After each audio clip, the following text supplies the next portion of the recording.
When you've got enough daddy issues that you create overtime that destroys your entire budget for the year, you're listening to V'ger Please, a vile visit to Bajor. My name is Joseph. It's all fun and games until it turns out you're selling fake dead guy parts. Your co-host, Peter. Peter, what episode of Star Trek did we watch this week? Season 2, Episode 12, The Alternate. This was first aired January 9th, 1994. Story by Jim Trombetta and Bill Dahl. Teleplay by Bill Dahl. Directed by David Carson. Star Trek Generations director, I guess, is his most notable contribution. So we have talked about one of his work before. This is Generations guy? Yeah. Look at that. Generations, the story of what if the Enterprise bridge was pitch black dark, because this is then also yesterday's Enterprise, which was a very dark episode. Guess what's turned off 50% of this episode, Joe? The lights. The lights. Yeah. Well, let me pull this. David. He also did Emissary Dax and Move Along Home, so he had some not great Emissary was okay. DS9 episodes here. This is his last. I guess this is his last Trek entry. Really, we're never going to run into him again unless we go and do TNG. The dark periods.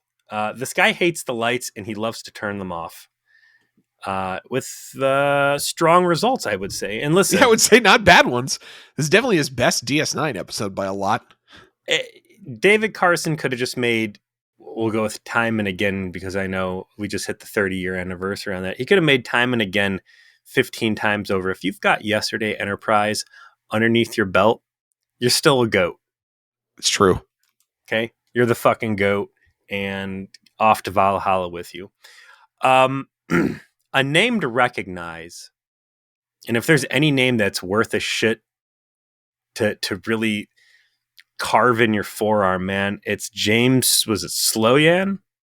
Oh, the actor who plays Dr. Mora, rather.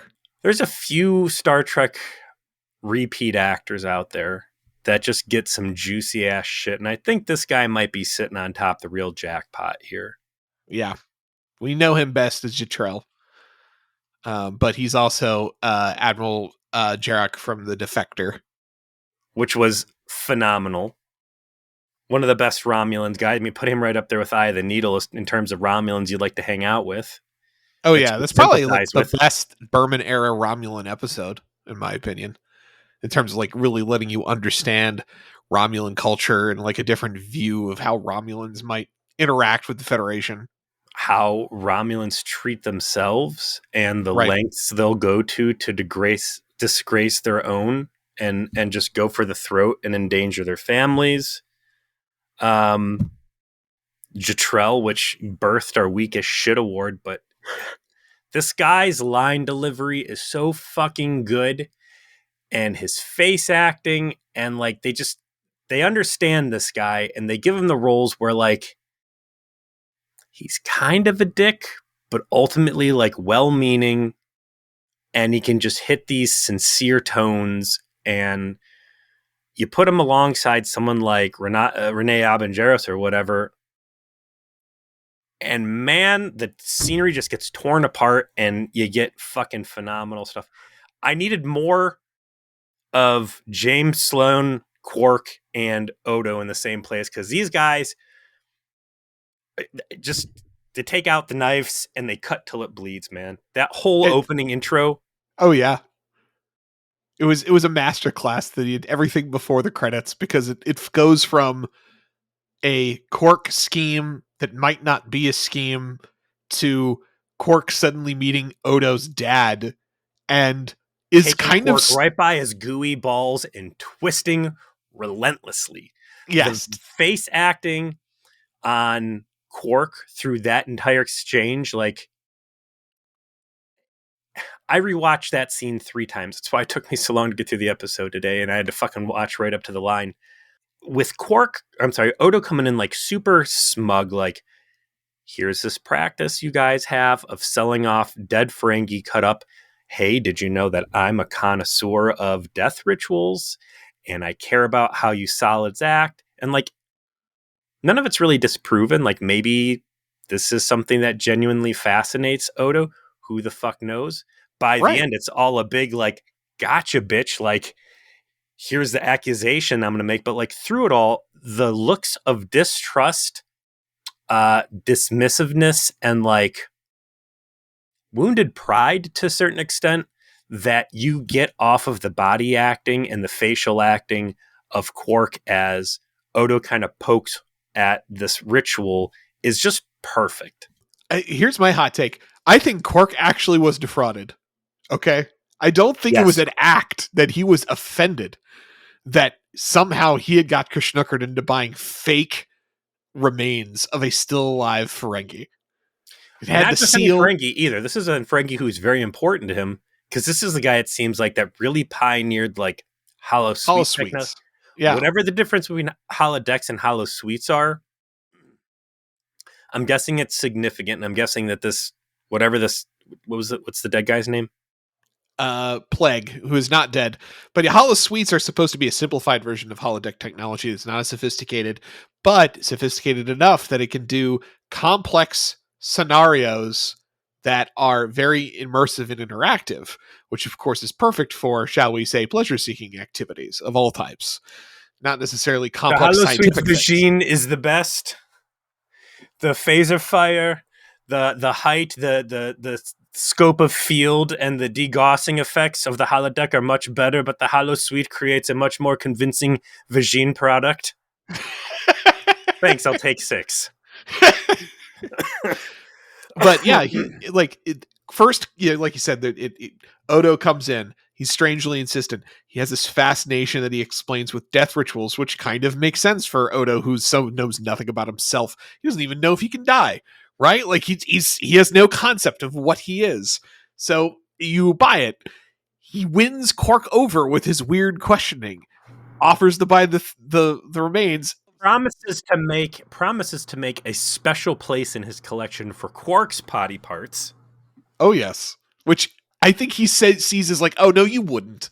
You wouldn't honor me in such a way, sir. Little does he know, again, jumping back to if wishes were whores, I do believe that Odo has a weird incarceration / murder kink for Quark. Quark needs to be concerned, especially after we see what Odo's truly capable of in this with the Doctor, with the Mr. Hyde portion of this Dr. Jekyll actually looks like here. And But as you said, there's a catch. There's a sting, and apparently this guy's alive.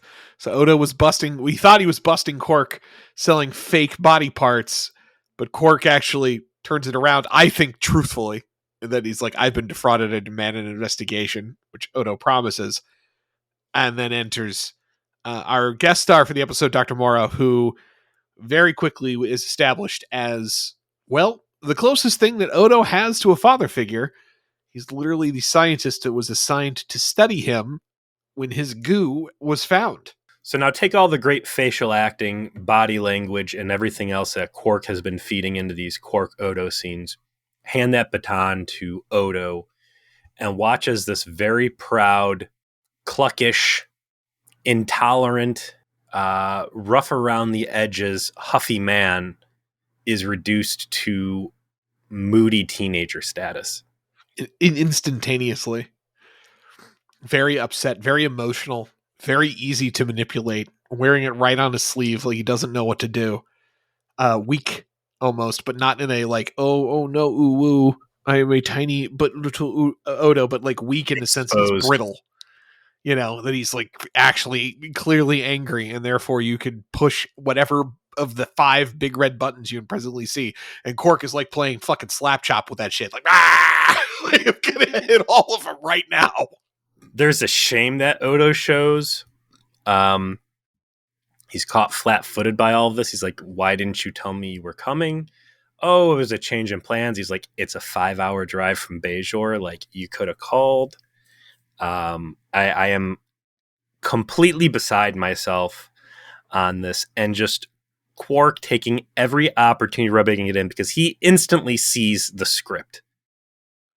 100% understands every dynamic that's on the table and how to wrench it, and playfully just giving it right back to Odo, not to an evil extent, No, but to piss him off, like to purposefully make him mad, like the infantilizing language of, "Oh, we're so proud of him as our chief of security. He's about to investigate fraud for me." You know, just it's is it doing any real damage? No, but is it like precision guided munition to make the man fucking pissed at you? Yes. It's he unmasks Odo in a way that I don't think anybody's really ready to see. And it almost feels like Odo is role playing this hardball cop. Yeah. And then the parent walks in and catches him. And like it feels like Odo was ashamed of what he was doing and doesn't want the parent to know one more detail than it already does. And Quark's just there to like, oh no, yeah, he's the star cop. This guy's RoboCop. He all he's missing is a Clarence Boddicker. Like, yeah, man, he's great.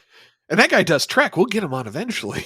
And you've got the doctor there, like eager to hear about this. Because like, oh, cool. How's this surrogate son basically I have doing? And like, oh, you seem like a playmate of his. Like, yes, tell me about his exploits. How has he gotten you in trouble?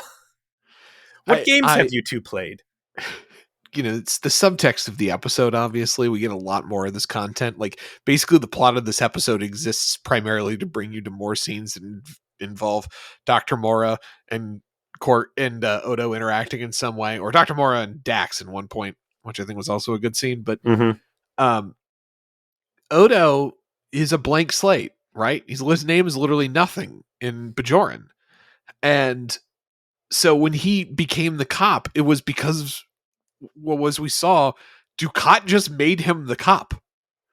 It's like, hey, I don't know what you are. No one knows what you are actually, but like the Bajorans seem to trust you because you can do a Cardassian net trick. We really enjoyed that. I'll tell you that's what, all we need. You seem to care about the Bajorans. They seem to trust you that you would be a fair arbiter. I don't have anybody else options. So you want to be my cop? I mean, hey, I don't think you're some sort of clayface murder goo that's going to rampage at night and destroy things. Are you? No, I don't think so. Oh, that's okay. Good enough. Here's a badge. And so, like, hope that doesn't come back to bite anybody. So his identity as RoboCop is kind of just something he fell into. And you realize, like, there's not much to Odo. Odo doesn't have much of a personality. He's here. What's that? There's no criminal justice degree here, by the way. Yeah, it's like he's got no formal training. You know, he definitely didn't go to the local like community college and get the credits. You have a high school diploma. Academy. I grew up in an educational facility, kind of. What's your age? 5-ish? I don't know. Actually, I got sentience a little bit ago. Did they give you a certificate for completing? No, I kind of left against medical advice, AMA. I think I escaped. Maybe, I don't know. I've seen sci-fi secret research facilities. I just killed people and got out. It was like that Mass Effect 2 thing where they had Jack stuck at the Grissom Academy. I do like the implication that it's just, you know, they found out he was sentient and he said, I'm leaving. And they're like, well, I guess we have to let you do that. Like, I mean, it's actually simple. And it's the Star Trek answer of like, I guess you get to what's go. His name? Dr. Mora. Mora's like, please, Odo, don't leave. You don't understand what it's like out there in Azeroth. There's dream monsters. There's cultists. He's like pissed at him because like you're a cop on a way station in space. That's what you're doing. You're like the most magnificent creature I've ever existed, potentially has ever existed. But this is it. This is what we're doing. Real shades of concerns that you might have had for Dr. Soong looking at data and like, is this guy disappointed that this beautiful Da Vinci creation is a Starfleet goon? And that never really comes up because Data's doing amazing things and saving the world. And like, you know, it's something to be proud of. Right. Whereas this guy is kind of wasting away. Have you seen that you live in a Buc-ee's? I'm sorry, in a Flying J. Yes. Have you? I'd be proud of you if you managed a Buc-ee's. Those are quite impressive. Like, good pay there. And admittedly, that barbecue beef is delicious, but you live in a place. They handed me a punch card when I came in through the airlock, and on my 5th visit, I get a free shower here. That O'Brien guy apparently just got done washing the walls from the blood from the last time it was turned into a Doom level. So yeah. Oh, this is a good Doom level too. This can go down in the books. indeed. So that is the backbeat of the episode, right? Is Odo is awkward around his father figure, and it's excellent to watch. it is, and they managed to do it in a way that feels very specifically correct for these circumstances, because Odo doesn't come off as a child. He comes off as someone who is who he is, which is I'm a kind of a being that have chosen this line to be in, but that's just because that's what I've chosen, not because I'm like I'm a justice, like that I have like some sort of genetic predisposition to doing cop work. It's just happens to be what I'm up to because I'm trying to figure some myself out. And I've got this incarceration kink for the little space goblin over there. That's Well, he's into imprisonment because he was himself imprisoned. Like, hey, yeah, it's like these guys with the silk panty fetishes from Mom's Laundry Basket. All right, yeah. Okay, that went to a direction I did not expect. But listen, you go get your psychology degree, and you can have all sorts of great anecdotal zingers ready to go too. All right, over there wasting your time with this fucking poli-sci nonsense.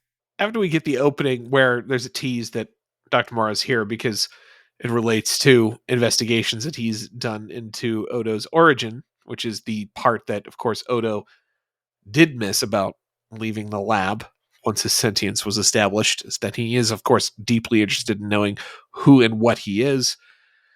We cut back to the quarters of one Benjamin Sisko, where we very briefly encounter Jake trying to negotiate his way into hanging out with his ne'er-do-well friend and not listen to Klingon opera and sort of outsmart his father a touch, to which he just kind of says, yes, you have outsmarted me, but I'm going to make you do it anyway because I'm the parent. It's a very real interaction. He gets a little taste of Death Row Sisko in there. He's like, when is the last time you listened? Like, it's good because it's like, man, when am I ever going to need geometry, right? When am I going to need algebra? Well, you don't know, and that's the whole point of this. You may discover a love for music and decide to get into that. Like, you don't know who you're going to be. This isn't about passing tests. This is about getting a real education and building a foundation that whoever the future of you is ultimately going to be able to need, which is a beautiful speech. And Jake, rounds him back around. Okay, well, look at you. What was the line? It's something like, I don't want to pull the script. He asked a bunch of questions about when he would use it. Sisko had unfamiliar answers. And then Jake said, well, when was the last time you listened to it? Well, before that, though, he's like, it's something along the lines of, when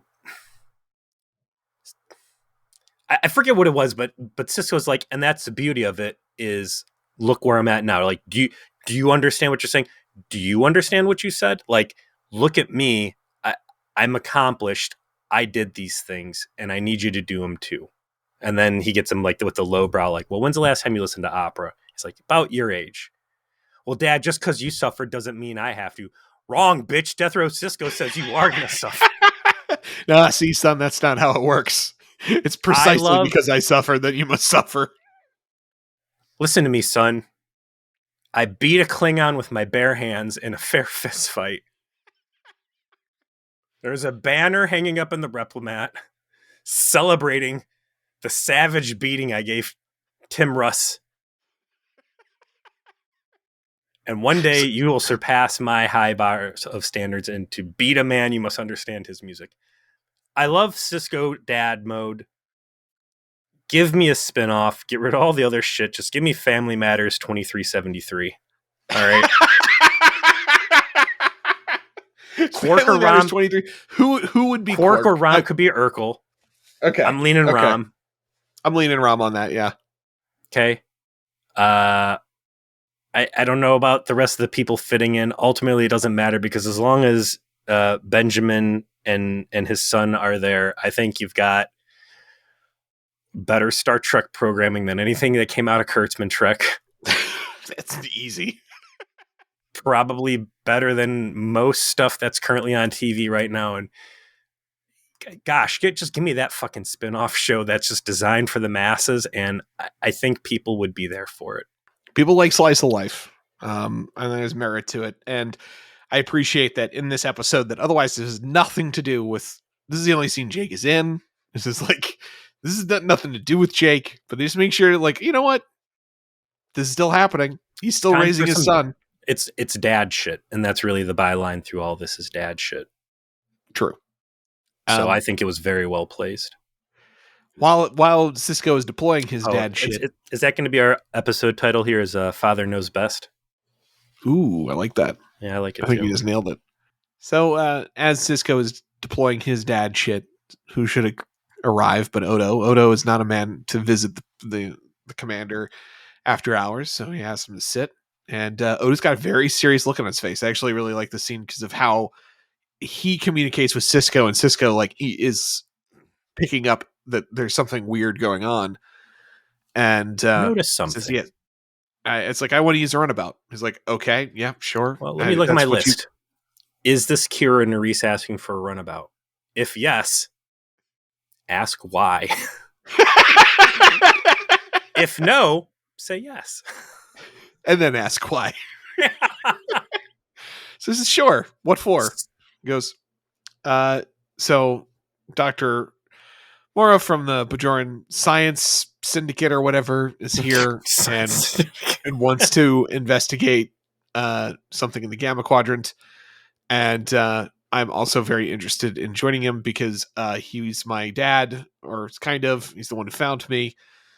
And it's a very realistic request, too. He says if he actually asked the Science Syndicate to talk to you, it would take months for that to be processed, right? Like, because you are the functionary of another government, so there's got all this bureaucratic red tape that has to be worked through before there can be an official communication for the Bajoran government to you to permit Bajorans to use Federation property to be able to conduct scientific research because we're not part of the Federation. There's a lot of red tape in the wake of him bossing the general around and the space refugee blowing up in the atmosphere. All right.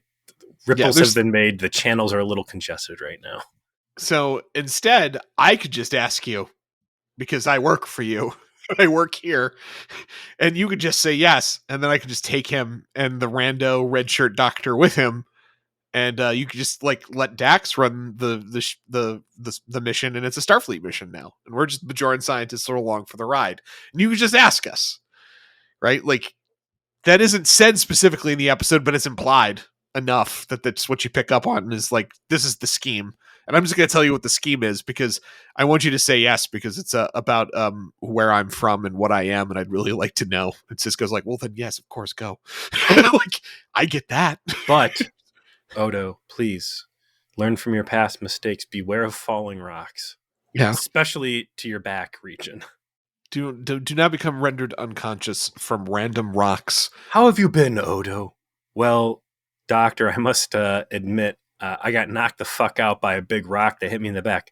How does that happen? I still don't know. Also, the writers were, it's season 1. Writers didn't know who you know. Also, see with my powers, I discovered that I could turn into glass and break into several pieces.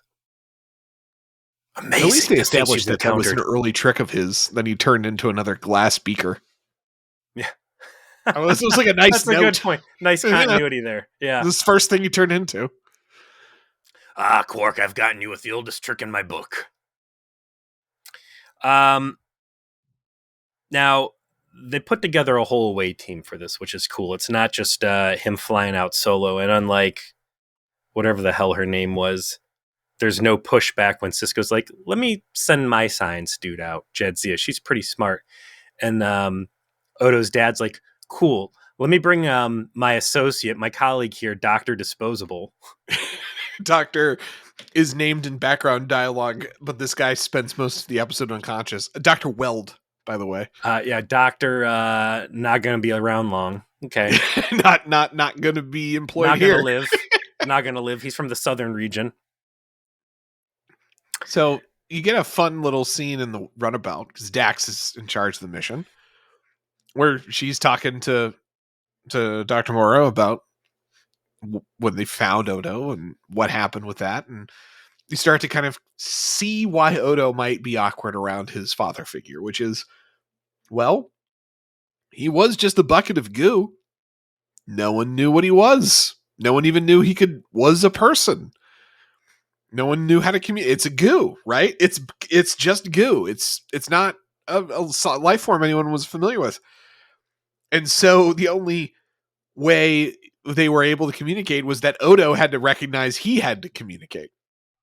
And they're Great. differing sort of positions in that, where it's Mora wants to point out he can't actually see, so you shouldn't say the word, I had never seen anything like this before. It's like, no, this is that you had perceived. And it's like, okay.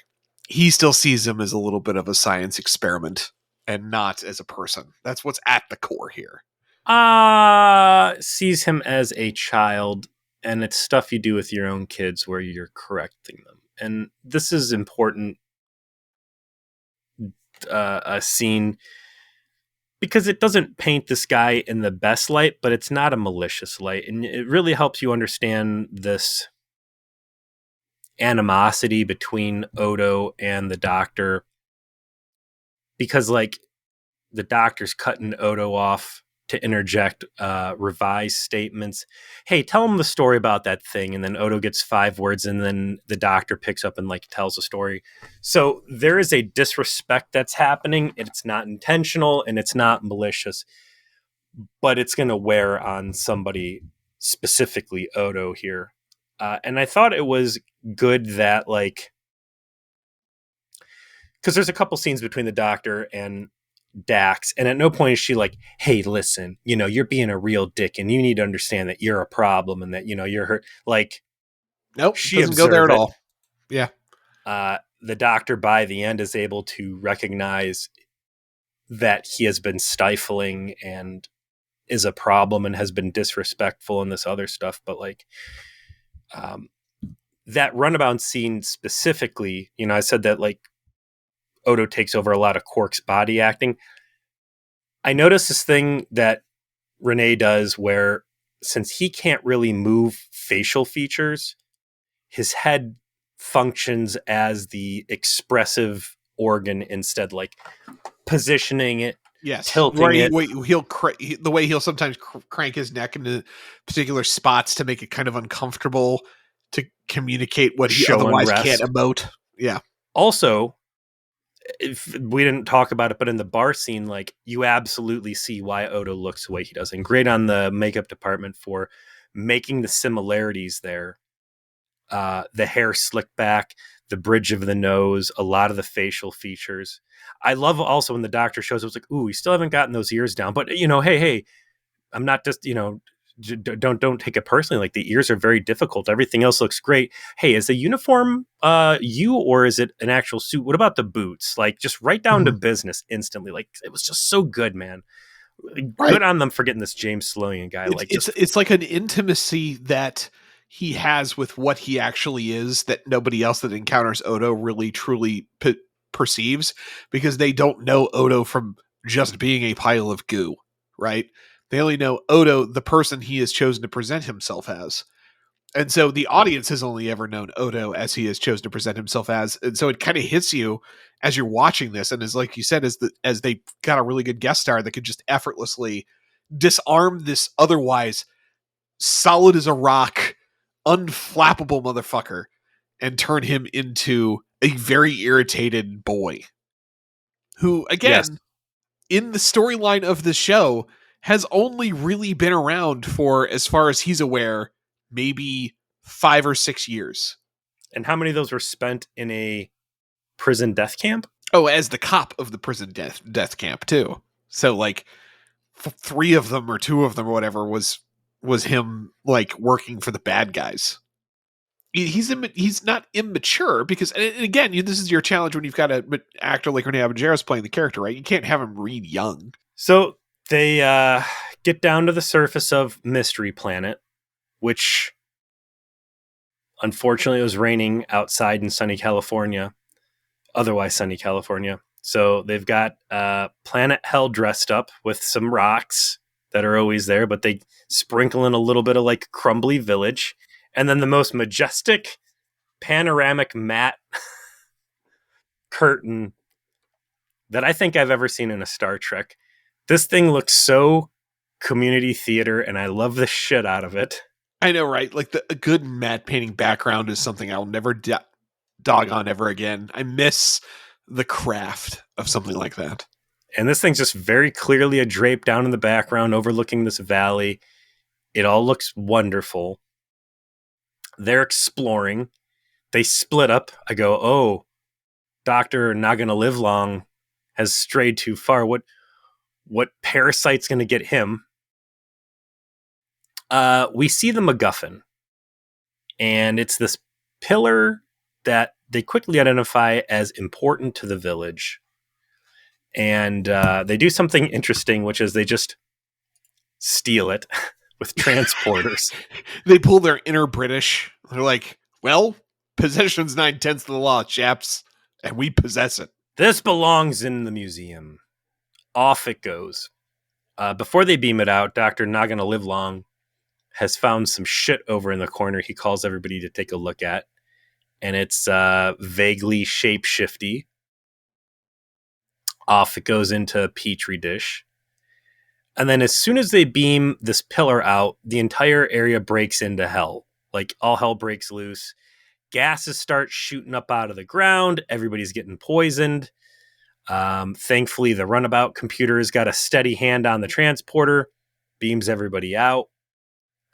And I want to talk about this pillar for a minute, because as we get deeper into the mystery of like what's driving Odo crazy and this other stuff, like at no point does it ever become like, maybe it was this weird thing that when we removed it, the whole world started to fall apart. I'm pretty sure that pillar is just straight up a red herring. It is just a in-story red herring. It does nothing. They never translate it. They never understand anything about it. It's this physical focus that ultimately means nothing to anything that happens. The fact never that it even was comes up swamp again. gas that drives him crazy is ridiculous to me. And you sitting here right now and saying this thing is never important, I figured this was going to be something that like 6 episodes from now pops back up and like, you know, speaks to Odo, or it's some sort of like a Prometheum artifact that gives him a plus 3 to intelligence. This thing is so completely not important to the plot. There is no memory alpha article on the pillar. Wow. Yeah, I know. That's how much it didn't matter. And a Deep Space Nine article too. The dopey ass lieutenant commander in charge of the Prometheus had his own fucking memory alpha, detailed memory alpha on everything known about him. This pillar, nothing. That pillar's name was Michael, and that's as far as they went. Michael Pillar. Okay. It took me thank you. Yeah. So they get back to Deep Space Nine. The swamp gas has semi knocked out Dax, really hurt, damaged the Bajorans, but has apparently left Odo undamaged because he doesn't breathe. He doesn't have a respiratory system, so he didn't breathe the swamp gas and therefore was not affected. Did any swamp gas hit him in the back? It's only weak spot. It's so classic Berman era weak spot on Data. It's his off switch. On Odo, it's his off switch and also his crazy switch. Funny you should mention Data. The original plan here was that Rene Abajeros was going to play both Odo and Dr. Morrow, the same way that Data played Dr. Soon, and the same way that Robert Picardo played Dr. Zimmerman. Nice. So they were going to do that here, and then they realized that the makeup is going to make that impossible.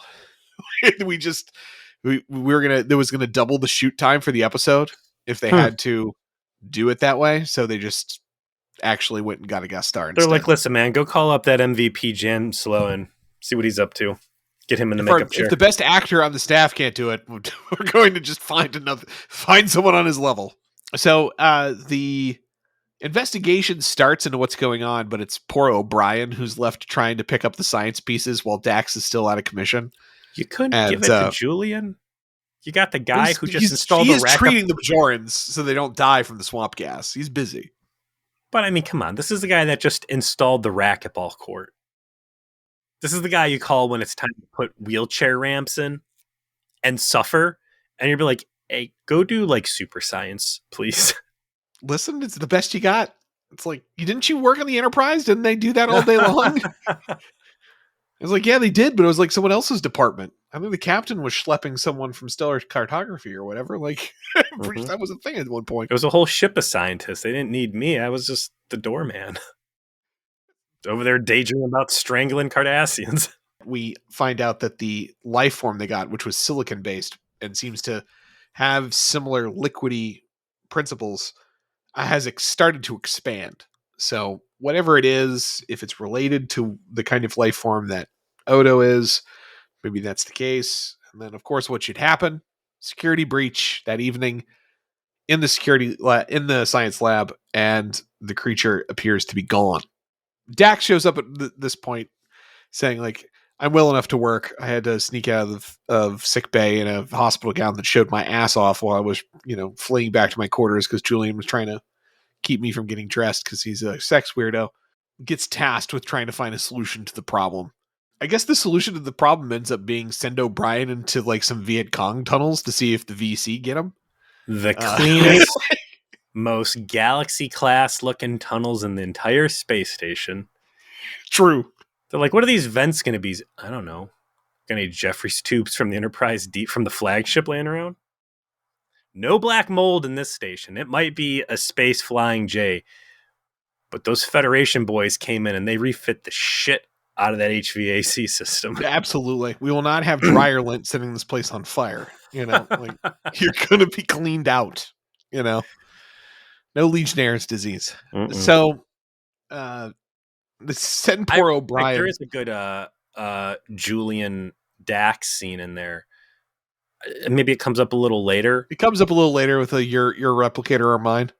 Yeah, it comes up a little later. And Julian just talking out loud like, she's doing this intentionally. She thinks it's funny, even though giving me the chill out talk. And eventually I'm just going to have to walk away from the table and then we'll see how funny it is. I guess you're finally getting it. I'm going to say better late than never, but like there is such a thing as too late. We send O'Brien into the tubes, and he ultimately comes across. Is he going to get ambushed? They build it up. He even cracks wise of like, no one tell my wife. I've decided to endanger my life in this way. This sucks. My marriage is constantly under the stress. Maybe my career was not a solid choice for raising a family. And then he comes across the goo, but the goo is dead. Or at least it is not what he expected. So unclear as to how they're resolving it. They're like, okay, well, the thing escaped and then it died, and maybe it wasn't going to live in our atmosphere anyway because we don't have enough carbon dioxide or whatever. But the monster has been found, and we no longer have a security issue. While this is all happening, we get more of the conversations where, for example, Dr. Mora sees Odo operate as the chief of security. He's very smart and he's well regarded, and he comments on it like he's a proud dad, and Odo resents it. There's even a point where they call him Constable, and he's like, "Oh, they call you Constable," and he's like, "It's a nickname I barely tolerate," and he says, "It's a term of endearment that you're struggling to accept." I'm like, "That's solid." That is absolutely correct. And the plot continues along the line that I think it's when it attacks Julian that really things start to pop off. Like, it starts to be treated very seriously. The lights are turned off because this is what James Cromwell, right? He goes James. into whatever his name is. Okay. Darkroom James. He goes in to check on his patients. We get some real CGI budget cuts. Terrifying monster. You would have shit your pants if you would have seen it. Gets a tentacle around Julian's neck and tosses him. And, he hits it with the laser scalpel and it slithers off. But it was there for a reason. And they're going to start putting these together. They said there was, 15 hours that engineering team spent sweeping the ducts looking for more traces of this thing, right? They couldn't find it. There's a great reason for that. why it was not in the ducts to be found. And they find that this time when it slithered off, it left behind a trail that they can start using to track it and better understand it. Jedzia's back up and around. She goes, hey, listen, Doctor, what's his face? He's up and going too. He wants to talk to you. And science starts happening. You get another good scene between Jedzia and the doctor where he puts her on the trail of running some tests that are going to take a while to compile, but Doctor doesn't need it. He already knows what the answer is going to be. It's very slick, right? Like he seemed to figure it out in the scene, and he knew he had to buy time so he could tell Odo what it is they were going to discover, and sicked Dax on doing something that was going to take that time, so he had that window. And when after that's done, he goes down and talks to Odo and is like, yeah, so your friends in Starfleet are going to figure out very soon that sample that they have of whoever just attacked the Doctor is literally you. Like, you did it. Like, there's no other you here. So you're it. You have to have been the one to have been responsible. And that's when I love this guy's smart, too, right? Yeah. No fucking probably one of the most competent Bajorans I think we've met, and it's a Bajoran who is presented to us absent trauma of the occupation, which is very rare. Just solely as a scientist, which is interesting. They don't go into how it is that the Bajorans had scientists when they were being oppressed, but apparently they did. Because all of the stuff with Odo would have happened when the Cardassians were in charge. More fuel for that occupation denier, right? Okay. You get a good interchange between the two of them because it's Odo like, no, listen, man, Starfleet's great. They're not going to put me in a zoo. These guys are my friends. They put up with all sorts of bullshit. You should see what we let Quark get away with. And the Doctor's like, certainly you jest. You can't be in there smashing up labs and assaulting doctors and think they're just going to look the other way. What kind of psychopath building administrator would allow such shenanigans? Okay, I know you haven't met my boss for long. But there's a reason why I'm sticking around. He punched a cue. There's some things he overlooks, and also things that frighten me. Here's something to know about Benjamin Sisko that I learned the first day I met him was he's not above extortion. And a man like that got some real flex time opportunities, all right? So let's defend. He's like, he makes me horny with the level of violence he allows me to commit here. I didn't even know I could feel that way until Benjamin Sisko allowed it. Mm-hmm. He has a real fear of being turned into a science project. Like, Odo has one fear, and it's that. It's, I had to suffer through this existence where people didn't know I was sentient. They weren't respecting me like I was sentient. And even now, years later, after I've actually established a firm identity for myself, still don't see me really as a person and see me as just this strange substance that has sprung to life in front of them, right? Mm-hmm. And when that gets entered into the conversation by a Dr. Morrow who is not being the antagonist, right? He's genuinely concerned about Odo. He believes what he's saying from his perspective.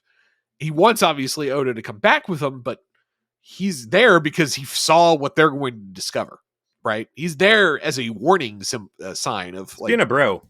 Son, you need to get off the station with me. I think that this might go poorly for you, right? Mm-hmm. It happens to be what he wants, but it's not coming from a position where he's manipulated it to this point. He's being a good guy.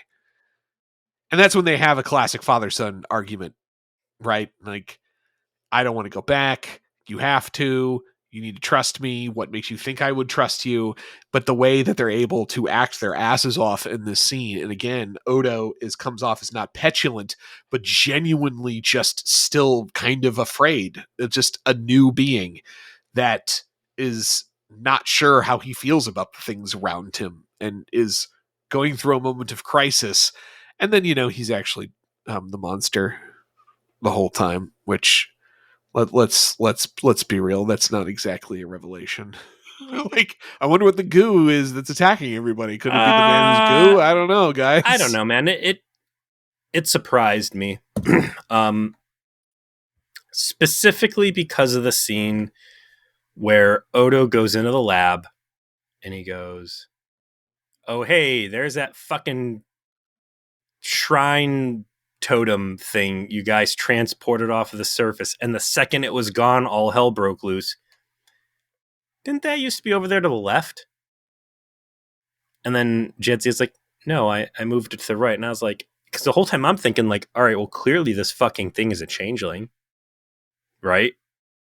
Oh, sure. Yeah, I guess that was perhaps that was a nice head. I guess if I was more in the moment, I would have known that was a head fake. That is where actually the watching for the first time rewatch thing comes in handy, because you're absolutely right. That's how that should have read to me. Is Odo commenting on the fact that thing moved to see if it was actually a changeling or not.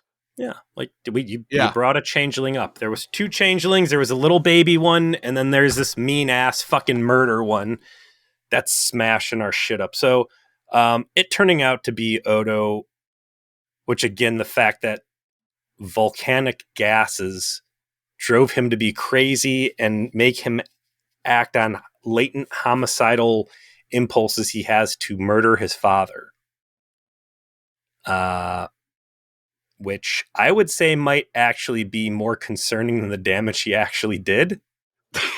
Just that he is willing to go this far to kill you over what's relatively minor beefs. Like, you were mean and not really respecting him as a person when you didn't know he was a person. Despite It's all like, his rage, he is still just goo trapped in the cage. he in fact transforms into a rage monster. And then Mora kind of like casually saunters into Ops and is like, "Hey, listen, it's Odo. Odo's the bad guy. He's a monster right now. I'm pretty sure he was trying to kill me specifically because every time he's turned into a monster, it had to do with, trying to free the organisms that I had captured, like him, or uh, attack me when I was in sick bay and Julian happened to be there, or attack me in his office when I was yelling at him for being a bad boy. Pretty sure this is all my fault. He wants to murder me. So why don't you use me as bait? Because I actually do care about him. And we'll see if we can find a way to calm him down sufficiently that we can help him." Cisco agrees to this plan and then literally calls every Federation person on the fucking station. They're on red alert. Civilians are locked in their homes, and we have called all the OT. Like, every Starfleet guy has a gun, and they're fucking everywhere. All It's the impressive, Bajorans have actually. guns too. Yeah, everyone's got guns. I don't know how you de-escalate things after this and go back into a Monday of this guy being in charge of everybody. Right.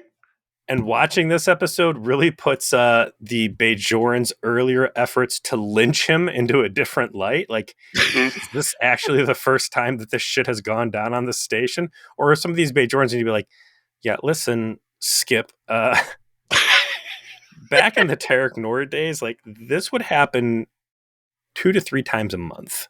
This fucking no. This goo monster rampaging through here. Like, there used to be laser fences. They weren't to keep the Bajorans in line. It was to slow down the rampaging goo monsters. It would terrorize us in the night. That's why there were all the guards with rifles. It wasn't to deal with us as we were unarmed. I mean, they could use sidearms for us. Like, they had the rifles to deal with Clayface over here. Just throw on the Dark Knight music. So they get everybody together to trap their boss. Nobody shoots, which is amazing. Well, I did like that Cisco's like, got the plan, and we're going to use you as bait. We're going to use this force field so you have an opportunity to sort of relate to him, and we'll go from there. And he goes to Kira and is like, have every single person here jack their Glocks to max stun. Like, stun where you're going to, like, maybe be in a coma for like 6 hours. Trill endangering stuns. Yeah, like stun of like light brain damage stun. Like kind of like a concussion. They owe me money stun. Yes. And if that doesn't work, you're going to kill him. Right? Like, He's a goo monster right now. You know what you do with goo monsters? Sometimes you gotta kill the goo monster. That's Starfleet. That's Starfleet regulation. Kill him with fire. I don't want to, but we're gonna give the fuck you stun one shot, and then it's murder time. And Kira's like, she tries to object with one word. She says "commander," and I just love the moment where Siska goes, "Major, I understand. That's my order. This is not up for discussion." And Kira's like, "Okay, I get it. It's not up for discussion. Message received." And that's it, right? Like a Now, very luckily for crisp. Odo, those morphing effects are very expensive, and there was no more room left in the budget for phaser fire. So he gets out of this relatively unscathed after some heavy energy field participation, reforms back into Odo, and collapses into Space Dad's arms, who realizes that maybe if he has turned this guy into a murder monster, he's made some mistakes. And we get Odo laying in bed with one of my favorite scenes that comes up, which is Julian Bashir with this complete alien not knowing fuck about shit and just being like, my recommendation to you is to rest. Because I Because don't know. doctors can't fuck that up. Usually resting is a good idea. We purged all the farts out of you. There's no more volcanic gas. It turns out that rock thing, that monolith, nothing to do with this entire plot. Yeah, you were just crazy off space gas. You had space madness. Explain that to your subordinates when you have to discipline about showing up late. We treated you like a piece of silly putty, and we just rolled you between our hands until all the air bubbles cracked out of you. And then we put you back on the table, and you've now been degassed, and you'll be fine. And you get a pretty nice ending scene between Odo and his dad where he's like, I realize now that I'm bad for you and I'm going to get out of here. Sorry about the hardships I've caused. And, I would really like for us at some point to be able to talk about the things that are important to you. And that was important too, because like all of the conversations they had was the doctor asking scientific facts about Odo and trying to like further study him and being like, let's talk about what's important to you.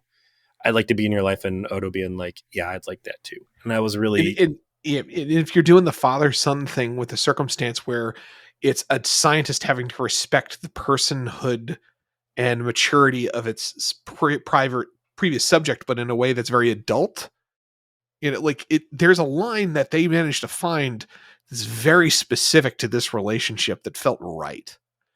And it caps off here of like this very standard sort of fatherly regard of like, I care about you and I want to be involved in your life, but it doesn't come off as too patronizing. It comes off as more, okay, no, I respect you. Like, you're a person and I obviously hurt you and that sucks. And I feel responsible for that. And you know what? I need to make up for that somehow. Yep. Good stuff. It is. It is. And again, and it's solid sort of backstory for Odo and demonstrates the ability of the actors on this show in small and large ways. Like everyone, even if they're lightly utilized in this episode, does well, right? The focus is on Odo, obviously in the guest star, but Quark's scene is great. Perfect. Cisco as a command presence, and if it's a dad, is Yes. utilized correctly in the background. Even O'Brien, right? Like going through just like doing his best Vietnam tunnel Trudge. run. Yeah. Just putting his ass out on the line, whining about it over the fucking intercom while he's doing it. All of it works super well. So a great example of why DS9 is a good show. Yeah. That's just it. And a nice entry into the collection of Odo essential viewings. All the good parts of Odo being stuck on the elevator with Lwaxana Troi with none of the rest of that episode to get in the way. So Right. The correct way to do an Odo episode here. So what is next on our DS9 journey? Armageddon game. That's going to be season 2, episode 13. Ira Stephen Bear is involved in here. Rick Colby directing. O'Brien and Bashir help to rid 2 races of their biological weapons. However, both governments want to ensure no technical knowledge of the weapons can survive. Pair that with the thumbnail, which is apparently Odo and Bashir trapped in a room with a bunch of dead people, Gee, I wonder what the government's plan was. This is one of those other episodes where it's like, it's like an episode of TNG, except we're going to try and be like, too edgy for you. I'm interested in watching it again. Let's see if this holds up better on rewatch. Some of the stuff has, so I'm not going to prejudge. Like, I never thought that the Q episode from season 1 would be actually something I'd walk away from saying like that was great.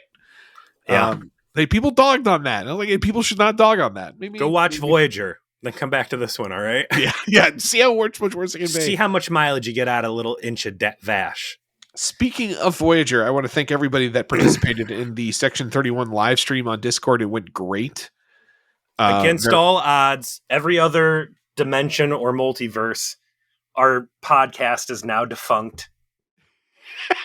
But in this timeline, it's still intact because everyone was very cool. We had like a solid maybe 20-ish people who are participating at one point or another.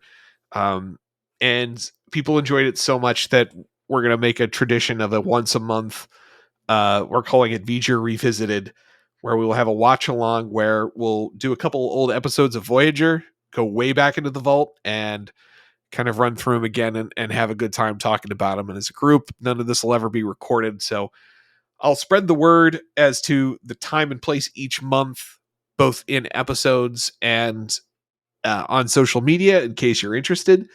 And I'll give special preference to any thought by the patrons, of course, the paying customers, as to what episodes we watch. I did pick 2 straight off the bat that I think are worth going back to from season 1, which is Ex Post Facto and Time and Again, of course, the Candy Corn Tragedy. With such salivating titles on deck, if I get involved in this in any capacity, expect to watch To Cast a Deadly Spell, which I think will be much better investment of everybody's time, but we'll see what my family life allows. Yes, Peter is not opposed to joining us, perhaps, in these. We'll see if we can make that happen. So thanks to everybody who did that, and we'll see you next week for Armageddon Game.